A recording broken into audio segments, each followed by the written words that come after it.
స్థానిక షరాఫ్ బజార్లోని శ్రీ సువర్చుల సమేత శ్రీ పంచముఖ ఆంజనేయ స్వామి వారి దేవస్థానంలో వార్షిక శ్రీ హనుమాన్ జన్మదిన వేడుకలు 16వ లక్ష శ్రీ హనుమాన్ చాలీసా పారాయణ కార్యక్రమాలు వైభవంగా కొనసాగుతున్నాయి.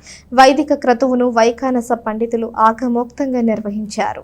షరాఫ్ బజార్లోని శ్రీ సువర్చుల సమేత శ్రీ పంచముఖ ఆంజనేయ స్వామి వారి దేవస్థానంలో వార్షిక శ్రీ హనుమాన్ జన్మదిన వేడుకలు 16వ లక్ష శ్రీ హనుమాన్ చాలీసా పారాయణ కార్యక్రమాలు ఘనంగా జరుగుతున్నాయి. ఈ ఉత్సవాలలో భాగంగా బుధవారం ఉదయం శ్రీ హనుమత్ గాయత్రి హోమం, 108 సార్లు శ్రీ హనుమాన్ చాలీసా పారాయణ కార్యక్రమాలు, సాయంత్రం స్వామివారికి 1108 లడ్డూల అర్చన కార్యక్రమం నిర్వహించారు. వైదిక క్రతువును వైఖానస పండితులు ప్రముఖ ఆధ్యాత్మిక ప్రవచనకర్త ములుకుట్ల విశ్వనాథ శర్మ సుందరకాండ ప్రవచన కార్యక్రమం నిర్వహించారు. భక్తులు విశేషంగా పాల్గొని ఆంజనేయ స్వామికి ప్రదక్షిణలు చేసి తమ మొక్కులు చెల్లించుకున్నారు. మహిళలు విశేషంగా పాల్గొని శ్రీ హనుమాన్ చాలీసా పారాయణం గావించారు. ఈ సందర్భంగా ఆలయ ఈవో అవుతు శ్రీనివాసరెడ్డి మాట్లాడుతూ వార్షిక హనుమాన్ జన్మదిన వేడుకల్లో భాగంగా జూన్ 11వ తేదీ వరకు వార్షిక హనుమాన్ జన్మదిన వేడుకలు 16వ లక్ష శ్రీ హనుమాన్ చాలీసా పారాయణ కార్యక్రమాలు జరుగుతాయని పేర్కొన్నారు. అలాగే ప్రతిరోజు 108 సార్లు శ్రీ హనుమాన్ చాలీసా పారాయణ, స్వామివారికి విశేష పూజాది కార్యక్రమాలు నిర్వహించనున్నట్లు తెలిపారు.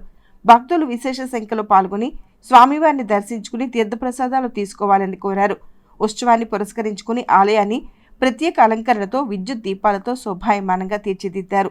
శ్రీ పంచముఖ ఆంజనేయ స్వామి సంకీర్తన బృందం, శ్రీ పంచముఖ ఆంజనేయ స్వామి సంకీర్తన సేవా సమితి సంయుక్త ఆధ్వర్యంలో నిర్వహిస్తున్న ఉత్సవాలలో భక్తులు విశేషంగా పాల్గొని ఆంజనేయ స్వామిని దర్శించుకుని స్వామి కృపకు పాత్రులు కావాలని తెలిపారు. కార్యక్రమంలో ఆలయ వ్యవస్థాపక కుటుంబ సభ్యులు ఎస్బి శివ, నిఖిల్ శాండిలియా, కౌన్సిలర్ పసుపులేటి త్రిమూర్తి, సంకీర్తన బృందం అధ్యక్షురాలు మూర్తి అనురాధ, సంకీర్తన సేవా సమితి సభ్యులు Murthy Venkateswararao, Gudivada Balakrishna, Uppala Varadarajulu, Madupalli Chandrasekhar, R Suresh, M Venkatesh, B Leelaprasad, Goli Somasekhar, సంకీర్తన బృందం సభ్యులు పాల్గొన్నారు. సువర్చుల సమేత శ్రీ పంచముఖ ఆంజనేయ స్వామి వారి దేవస్థానంలో హనుమత్ జయంతి మహోత్సవాల సందర్భంగా 4వ రోజు ఈ రోజున 1108 లడ్లతో శ్రీ స్వామివారికి పూజా కార్యక్రమాలు అర్చన జరుగుతుంది. ఈ కార్యక్రమంలో కూడా భక్తులందరూ పాల్గొని శ్రీ స్వామివారి కృపకు పాత్రలు కావాల్సిందే కోరుతున్నాము. ఈ కార్యక్రమాలన్నీ కూడా 11వ తారీఖు వరకు కూడా నిత్యం జరుగుతూనే ఉంటాయి. ఏదో ఒక ఫల పుష్పంతో పూజా కార్యక్రమాలు, పొద్దునపూట హోమములు, సాయంత్రం పూట పురాణ కాలక్షేమం జరుగుతుంది.